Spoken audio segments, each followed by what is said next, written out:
কি শাসক ছিলেন সাইয়েদনা ওমর, সবাই সমান, উনার বিধান উনার রীতি সবার জন্য সমান। মদ খাওয়ার অপরাধে নিজের কলিজার টুকরা ছেলে আবু শাহমাকে 80টা বেত মেরেছে। হাদিসটা দাঈফ, তবে শিক্ষা আছে আমাদের জন্য। 80টা বেত মেরেছে।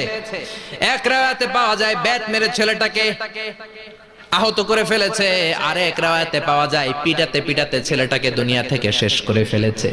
ছেলের মুখে গন্ধ পেয়েছে। আর শরীফতা খামরান, কিরে মদ খাইছস? কয় না বাবা, শরীফ তো নাবিজ, আমি নাবিজ খেয়েছি। নাবিজ খাওয়া যায়।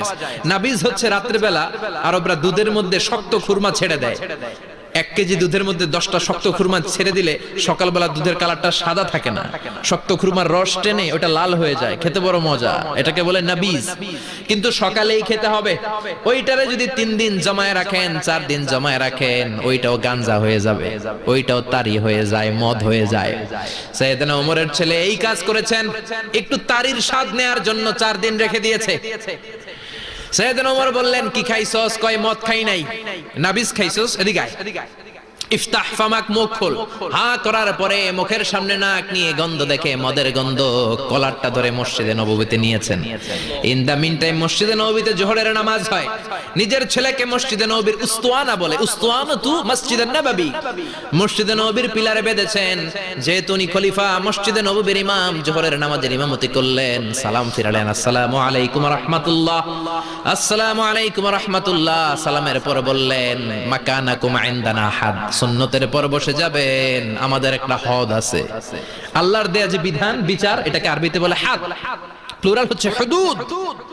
আমাদের হুদুদ আছে, মানে গুরুদণ্ড আছে, বসবেন। হাজার হাজার মানুষ সবাই ওযু করে যখন ঢুকতেছিল, দেখে আবু শামা পিলারে বাঁধা। সবাই তো আশ্চর্য, কি আজীব তামাশা, প্রেসিডেন্টের পোলা বাঁধা। নামাজের পরে বাইরে আসার পরে হাজার হাজার মানুষ তাকিয়ে আছে। প্রেসিডেন্টের ছেলে, কেউ কয় ওমর মনে হয় মারবে না, যেহেতু নিজের ছেলে তো একটু ধমকি টমকি দিয়ে ছেড়ে দিবে। কেউ কেউ বলে না, ওমর তো এত সহজ মানুষ না, মদের বিচার তো 80টা বেত, মনে হয় 40টা মারবে। কেউ কয় না, 80টাই মারবে। ওমর চেয়ারে বসে জল্লাদরে ডাকলেন, বললেন, ইবদা বিসমিল্লাহ, নে চাবুক শুরু কর। বাইতুল মাল থেকে শক্ত সাইজের একটা চাবুক আনবি। জল্লাদ চাবুক এনে দাঁড়ালেন। ওমর বললেন, ইবদা বিসমিল্লাহ, শুরু কর। জল্লাদ মারতে শুরু করেছে। ওয়াহিদ, ইতনাইন, তালাতা, 3টা মারার পরে এক থাপ্পড় মেরে জল্লাদকে 3 হাত দূরে ফেলে দিলেন। ধমক দিয়ে বললেন, তুই চাবুক মারস নাকি চাকরি বাঁচাস? আসলে জল্লাদ কিন্তু আস্তে মারে নাই, দেহের যত জোর ছিল জোর দিয়ে মেরেছে, কিন্তু ওমরের পছন্দ হয় নাই।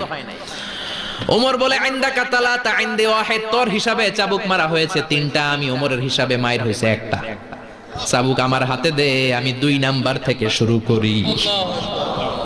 ওমরে ফারুক 2 নাম্বার শুরু করলেন। 2, 3, এক একটা চাবুক মারে, ছুপ ছুপ করে চামড়া ছিলে, রক্তগুলো মসজিদে নববীর বারান্দার পিলারের মধ্যে লাগে।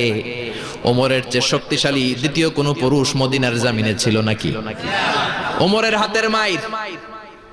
ছেলেটা চিৎকার দিয়ে বলে, বাবা, ও আব্বা, আর মদ খাবো না, ছেড়ে দেন, আর খাবো না। মদ তো আমি খাই নাই, আমি খেয়েছি নাবিজ। 3-4 দিন রাখার কারণে একটু মাতলামি হয়েছে আমার। আব্বা, এবারের জন্য ছেড়ে দেন, আর খাবো না। ওমরের কঠোর হৃদয়ে কোনো দয়া মায়া আসে না, মারতে লাগলেন। এবার আবু শাহমার মা, ওমরের বউ, পায়ের মধ্যে ওমরের পায়ে পড়ে ডেকে বলে, ওমর, আমার কলিজার টুকরা ছেলেটারে মারিস না। 30টা বাড়ি মারা হয়েছে, আর বাকি 50টা বাড়ির জন্য এক একটা চাবুকের বিনিময়ে আমি এক একটা উট আল্লাহর রাস্তায় সদকা করব রে ওমর। সাইয়েদনা ওমর বলে, আরে নিয়ে যাও। আবু শাহমার মা উট দিয়ে আল্লাহর জাইন চাবুকের বাড়ি থেকে একটা বাড়িও কমানো যাবে না, 80টা বাড়ি দেয়া পর্যন্ত পৃথিবীর কোন শক্তি আবু শাহমারে আমার হাত থেকে ছুটাতে পারবে না। আবু শাহমার মা কাঁদতে লাগলো। ওমরের মনে দয়া মায়া হয় না। 40টা বাড়ি মারার পরে ছেলে বেহুশ, 50টা মারার পরে আবু শাহমা দুনিয়া থেকে শেষ। সবাই নিস্তব্ধ, নীরবতা, পিন ড্রপ সাইলেন্স, পিন পতন নীরবতা। রাগে তখনও গড়গড় করছে ওমর। সাইয়েদনা ওমর বললেন, গোসল দে, জানাজা দে, কবর দে। কবর দেওয়ার পরে ওই কবরের উপর 51 নাম্বার থেকে মারা শুরু করলেন। 52, 53, 60টা, 70টা, 80টা চাবুকের বাড়ি কবরের মধ্যে বিশাল বিশাল বড় বড় বাড়ি মেরে আঘাত করে আল্লাহরে ডেকে বললেন, আল্লাহ, আমার ছেলে হওয়ার কারণে, প্রেসিডেন্টের ছেলে হওয়ার কারণে আমি পার্সিয়ালিটি করি নাই, একটা চাবুকের বাড়িও কম দেই নাই। কিয়ামতের দিন তুমি আমারে জালিমদের কাতারে দাঁড় করাতে পারবা না। আল্লাহু আকবার। ওই ওমরের শাসন যদি দেশে থাকতো, দেশটারে মদিনা বানাইতো কে?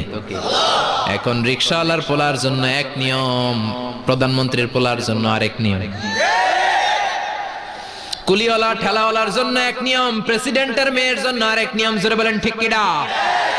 সবার জন্য যদি এক নিয়ম হতো, চুরি করলে যদি হাত কাটা হতো, জিনা করলে যদি পাথর মেরে গর্দানটা উড়িয়ে দেয়া যেত, বাংলার জমিনে আর কোনো চোর আর জিনাখোর পাওয়া যেত না।